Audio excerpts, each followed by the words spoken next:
Welcome to garam garam Bezawada రుచుల్లో ఈరోజు మనము chicken కూర చేసుకుంటున్నామండి. చికెన్ కర్రీ ఎలా చేయాలో చూద్దాం. చికెన్ కర్రీకి కేజీకి నేను ఈ ఆయిల్ వేస్తున్నానండి, చూసి వేసుకోండి మీరు కూడా. ఆయిల్ హీట్ ఎక్కింది కదా, ఉల్లిపాయ ముక్కలు వేస్తున్నాను. సన్నగా ఒక పాయ కట్ చేసుకున్నాను నేను.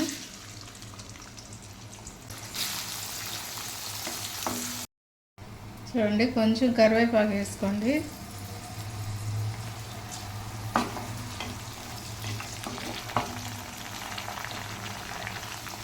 ఉల్లిపాయలు వేగాయి కదండి, ఇప్పుడు చికెన్ వేస్తున్నాను.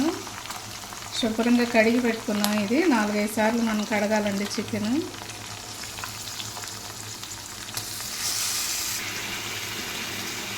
తగినంత సాల్ట్ వేసుకోండి.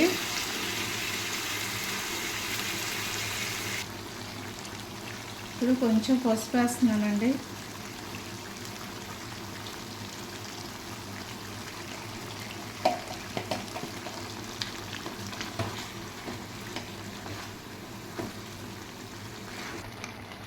ఇప్పుడు కొంచెం అల్లం వెల్లుల్లి వేస్తున్నానండి.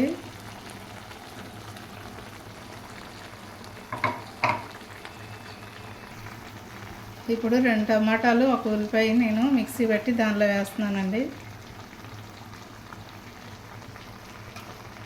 ఇలా వేసుకుంటే మంచి గ్రేవీ కూడా వస్తుందండి. మనం పలావ్లోకైనా దేనిలోకైనా తినడానికి బాగుంటుంది.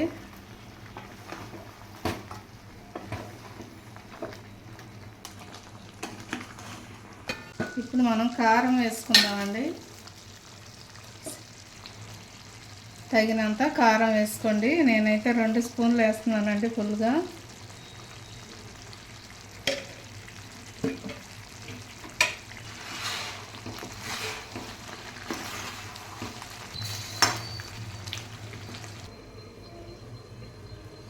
ఒకసారి మూత తీసి చూద్దామండి.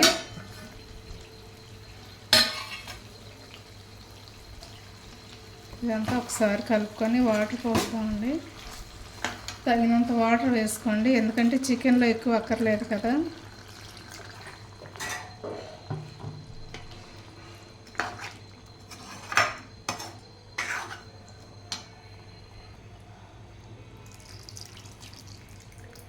ఈ జార్లో మనం వేసుకున్నాం కదండి, ఆ వాటర్ వేస్తున్నాను. అడుగులు మిగిలిపోయింది కదా, కొంచెం వాటర్ కలిపి వేసుకోండి.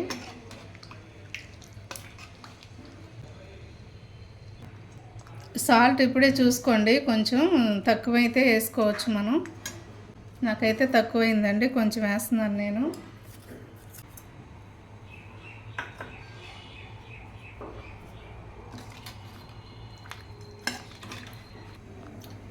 స్టవ్ ఇప్పుడు ఫుల్లో పెట్టుకోండి, ఎందుకంటే ఇప్పుడే కదా మనం వాటర్ వేసాము. కొంచెం బాగా ఉడికేంత వరకు, తొగతొగ ఉడికేంత వరకు అలా ఫుల్లో పెట్టి తర్వాత మీడియంలో పెట్టుకోవచ్చు. మూత పెట్టేస్తున్నానండి.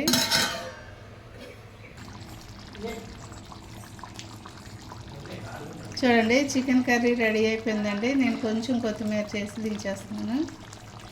మీరు కూడా ఇలాగే ట్రై చేయండి, కామెంట్స్ పెట్టండి. అలాగే మా ఛానల్ని మర్చిపోకండి. గరం గరం బెజవాడ రుచులు. సబ్స్క్రైబ్ చేయని వారంటే సబ్స్క్రైబ్ చేయండి, షేర్ చేయండి, లైక్ చేయండి. Thank you.